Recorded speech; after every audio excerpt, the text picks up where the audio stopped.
আজকে বাংলাদেশ একটি কঠিন সময় পার করছে। ফ্যাসিস্টের বিদায়ের পর দেশ কিভাবে চলবে সেই কষ্টটা অনেক বড় হয়ে দেখা দিয়েছে।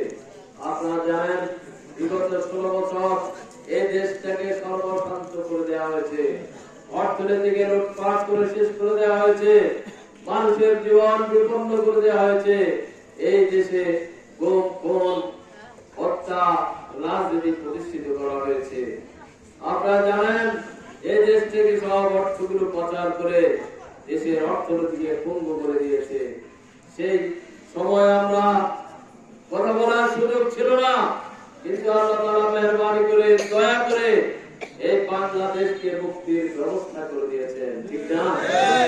যেখানে রাজনৈতিক দলগুলো আজকে যারা অনেক কথা বলে যে আমরা নেতৃত্ব দিয়েছে, আমরা এই করেছি সেই করেছি, কিন্তু এই দেশের জনগণ দেখেছে রাজনৈতিক দলগুলো কোনো কর্মসূচি দিয়ে কোন অবস্থা সৃষ্টি করতে পারে নাই।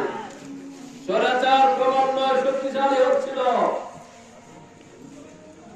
সর্বশেষ নির্বাচন তারা যেটা করেছে 24 নির্বাচনের পরে এদেশের জনগণ হতাশ হয়ে পড়েছে, না আর পারা যাবে না।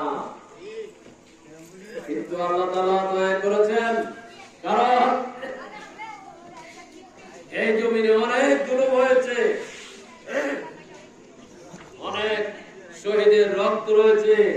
জামাত ইসলামের 5 জন শীর্ষ নেতাকে অত্যন্ত অন্যায়ভাবে ফাঁসি দেওয়া হয়েছে। আরো 6 জনকে অন্ধকার কারাগারে রেখে রেখে তাদেরকে বিদায় করে দিয়েছে। এদেশের মানুষের হৃদয়ের স্পন্দন আল্লামা দেওয়ান হোসেন সাঈদীকে তারা রেহাই দেয় নাই। এই যে মানুষ যারা স্বামী হারা, বাবা হারা, সন্তান হারা,